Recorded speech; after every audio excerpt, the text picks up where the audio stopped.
In this week's Kabuay.RIP, I talk about my workshop at Legacy FMA and how you can get involved in our traditional tattoo ceremonies. Psst, I see alive people.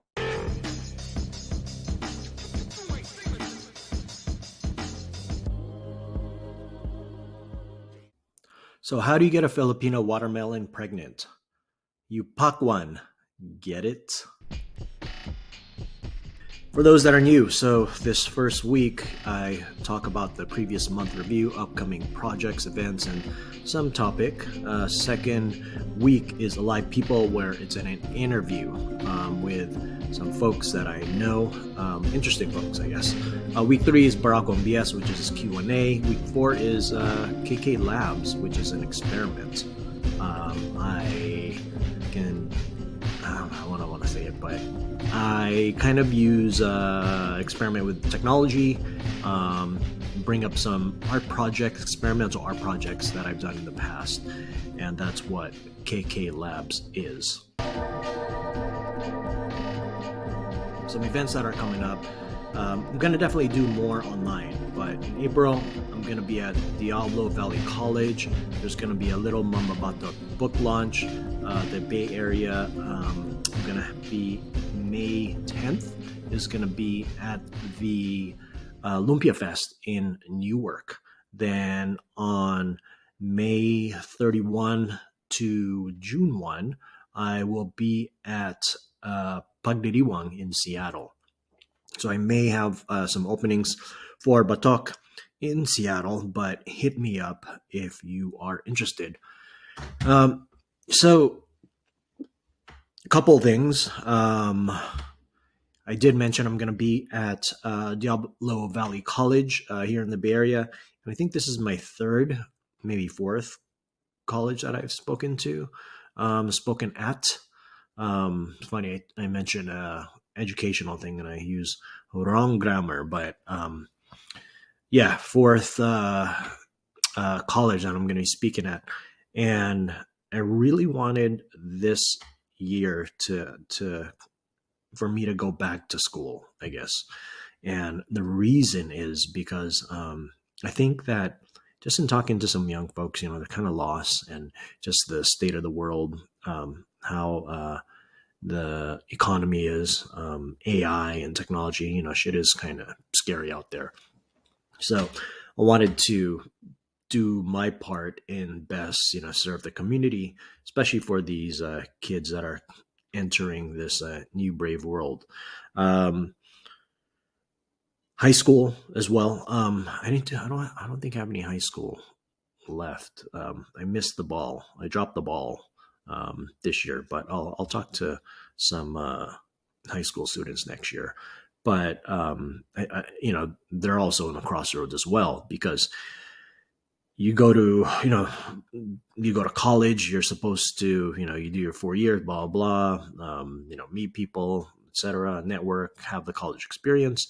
Then, you get an entry-level job or, well-paying job if you go to some bougie school and, you have connections and things like that. But that's not the real world now. So the real world is that, and it was always the case too, where like whatever you graduate in, I forget the data, but there's like a large percentage of people that actually don't utilize the degree, where they lose interest and they go back to school, rack up more debt. Colleges are hell expensive now, high interest rates and all of that. And, coming out, you could be $100,000 in debt at least. Then you don't have a job, or you have a low paying job. And that's the reality. I guess for me, what I can offer these kids is that, based on my experience, is that there are certain things that are not able to be, I guess, either outsourced or taken over by technology yet, and it is really those people skills. Teaching is an example of that. For me, storytelling, and storytelling, like these things are transferable. Like obviously you're not going to automate 100% of processes or outsource 100% of processes, but what's going to make you stand out from all the other people with the same degree, the same GPA, and all of that stuff is really, storytelling and who you know. But they don't call this like the anxious generation for nothing, right? Because of social media, the conditioning that kids had to grow up on is quite different from like my childhood. Like we could do something stupid, but we didn't have to worry about it being blasted on the internet and living on forever, becoming a meme. So we took more chances when we were young. And nowadays, people tend to take it safe, and I understand that, because your failure could be blasted. We didn't have like Instagram or Facebook or anything like that, where that the only thing you see is like the highlights. So we have a false sense of achievement. We have a false sense of time. Like we don't see, we see the end product of Beyonce, but we didn't see those times when Beyonce sucked at dancing and singing and all of that. And so we think that we can be like that right away. So that's kind of my talk. As you can tell, I'm still trying to figure that out. But it really is those things like storytelling and relationship building. Those are the two things, you go to school, those are the two things that, you really want to focus on. Because, yeah, you can learn processes, you can learn economics and all of this stuff, get, graduate with honors. But if you don't have the way to tell your own story, and then the own network that will be your advocates to help you get, these jobs or meet the other people that you need to meet.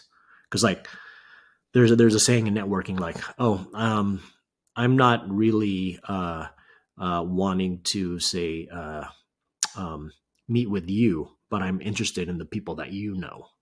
So you got to think of it. I don't know, we call that 4D, 5D chess. So you got to think of it in those terms, not just a little one-to-one transaction. So it's multi-layered. But anyway, that's kind of what I'm going to talk about next month. Well, I mean, when this comes out, it's going to be next month. And when I do my next college speaking. And it is all related, because like when I talk about Batok, it is about community. And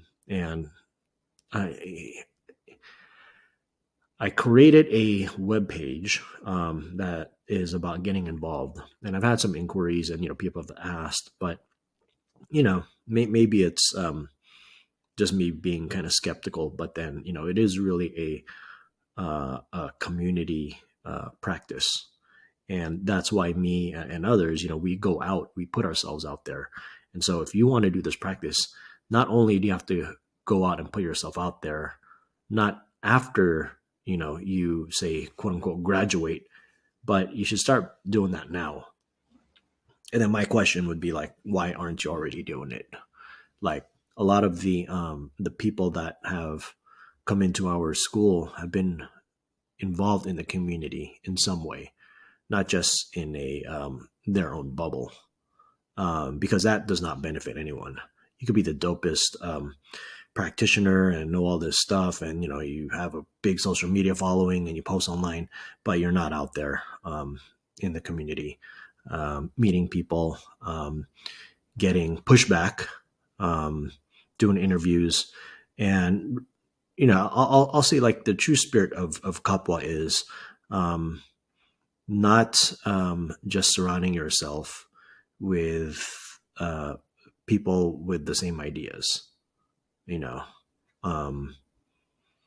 True Kapwa, involves people you disagree with, and that's hard. Especially now, because a lot of folks have this attitude that I'm only going to work with people, I'm only going to talk to people that are my on the same frequency that I vibe with. But if there are people that you don't vibe with, but it makes sense from the bigger picture, would you do that? And that's kind of the question, because you can convert them, but that's going to be a lot of hard work. The easy work is going to all these other places that already get it, they understand, then they'll clap and whatever, you know, maybe they'll buy a sticker from you. But the real challenge is going to these places where they don't know you, and even they may not even like you, and see what you can convert there. Yeah, it's very energy draining and things like that, but this work should not be easy, right? If it was easy, then everyone would be doing it. Think about that. Okay. Speaking of, so yeah, my workshop at Legacy FMA in Daly City went well. We had maybe about a dozen or so folks. I tend to shy away from the in general uh, Philippine martial arts community.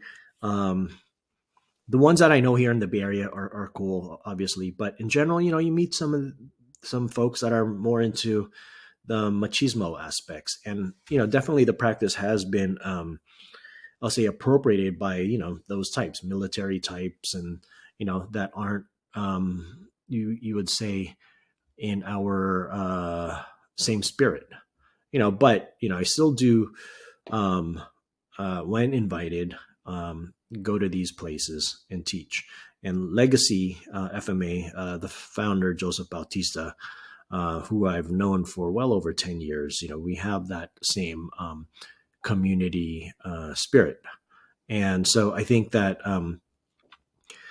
I've always wanted to, I like tattooing. Well, I mean, this is my first time actually. Well, a few years ago, I helped the lane tattoo at Escabodaan, an old school that was here in San Francisco. And I just, I like the more community culture based FMA schools. And it really is, you get the same kind of spirit, because the practitioners, some of them don't only just do Kali, but they also dance with, Pagdiriwang was doing a rehearsal right next door where I was tattooing. So those are the types of environments in the context of Philippine martial arts. So I did a tattoo there. It's great because they already kind of get the some of the context of it, and that's because at Legacy FMA they don't just teach, again, Kali, but they teach other aspects from language, culture. They teach dance. So all these parallel practices. And so that's why I enjoy going there. So I'll probably do more work at Legacy FMA. So follow them on socials. They do a lot of other workshops. They bring in other FMA practitioners to do seminars. And I've been to a few of them. They're really good. And I think that this in Daly City, their center, it's such a nice, quiet place. It's roomy. And I'm going to definitely be doing more workshops there. And so speaking of workshops, definitely more, what do you call it? More workshops online. People have asked. And so that's going to be a goal for the next few months. If there's any topics that you guys want to see covered, definitely leave a comment.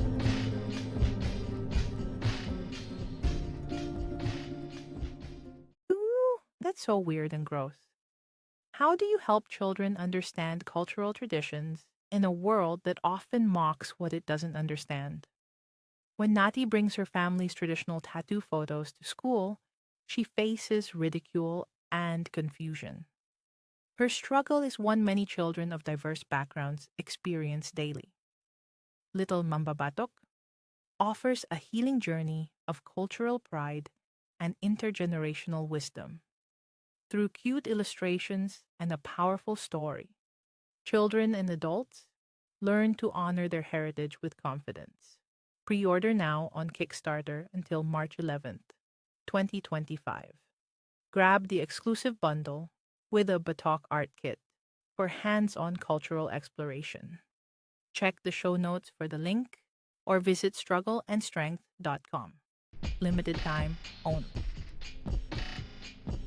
My apprentice story. My apprenticeship was unconventional. Initially, I resisted becoming a practitioner, contributing through logistical support, hosting ceremonies, and advising on cultural and business strategies. Over time, I embraced things like cleaning tools, sourcing materials, coordinating travel, researching patterns. This gradual immersion taught me that Batok is not a solitary practice; it must be done in community, and that's something that I've learned, through Lane. That's how we built it. All of us apprentices, we had day jobs or were in school. I had a flexible remote job that allowed me to travel. So, like a core team was formed. We would rotate Seattle, LA, Chicago, Honolulu. Each city had help with hosting, driving, stretching, getting food. This is different, compared to the idea of like a rock star tattoo artist. We funded our own travel. We sometimes cramped into shared rooms with little sleep. It was fun, but we prioritized the growth of the practice rather than individual growth. During the pandemic, with the travel halted, I focused on making tools, research, and virtual events. And after getting laid off from my day job in tech in 2023, I jumped in headfirst to the scary world of being a full-time practitioner. So Batok transcends tattooing. It's an act of reclaiming identity through skin marking. Our collaborations with other practitioners, from martial artists, chefs, dancers, scholars, reflect this vision. We're part of a broader movement to revive indigenous systems and practices. This is an important part of it. The apprentices are expected to engage with communities, observe storytelling, and teach. The community is core of what we do, so it's important that apprentices are exposed to the people to understand their intersections of traumas, struggles, opportunities, hopes, dreams. So my Batok practice, and I'd say others, it defies this capitalist logic. Like my Baybayin work, for example, was, it funded a significant part of my livelihood, being a side gig. But I like to say we have to put ourselves out of business. And normalizing Batok means we erase the need of experts. While I often teach, knowledge is free, but my time and talent are not. So the demands of being a practitioner is physically grueling. Hand tap demands, use core strength, balance, and endurance.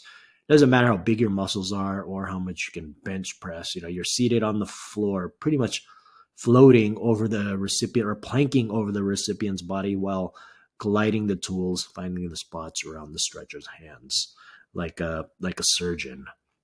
So you may, as a stretcher, you'll find that you'll have sore hips, hands, fingers, backs. If you can't hang even stretching, you certainly won't be able to tattoo.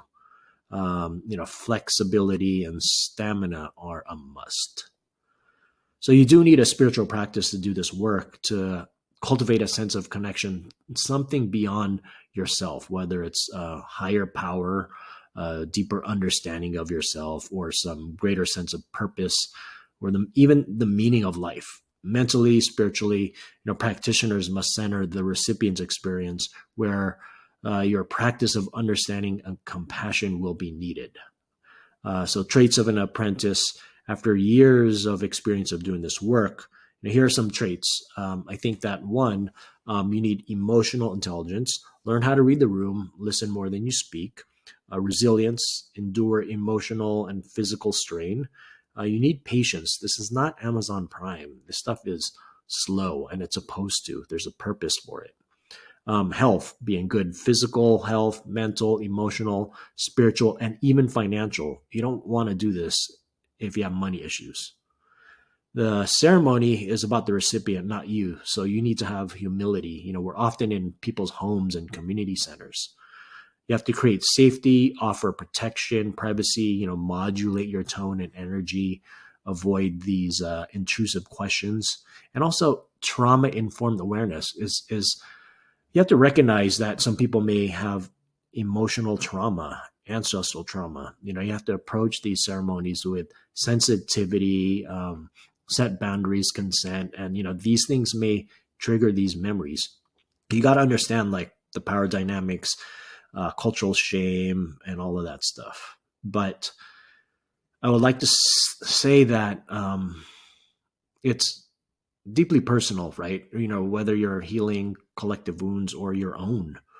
And this is a process that, may involve like someone being vulnerable, grief, or just like kind of in shock and just, not responding. All our school apprentices have gone through the ceremony as a recipient, because you need to know how the tool, the stretch feels. Is someone wiping it too rough? Where does it feel uncomfortable when you're laying down on the mat? How does it feel in the hips? How's the healing process? Ideally, your ceremony should be with the person you're interested in learning from, because we all kind of work different. And you also may be working with the person that's stretching you, So a note to men. For me, about 90% of the people I work with are women. Some are survivors of gendered violence. So being trauma informed ensures that this practice can be an act that restores rather than traumatizing, because this could be a rare moment for them to feel seen and sovereign. As practitioners, we hold the responsibility for not just the technical execution, but having trust. Nudity, touch, and emotional exposure, require deep respect. You have to understand that, some may not want a man or masculine energy touching them or even be present in their ceremony. Myself included, and we have to be okay with that. Don't take it personally. Don't get butthurt, and honor it without compromise. This is why we need a diverse set of practitioners that are from different communities and intersections. So if you're interested in this path, you ask yourself these questions like, why do you want to do this work? What are you willing to sacrifice? Where will you travel? When will you be ready? So everyone starts by stretching. In our school, people have stretched for years before moving on to the next level.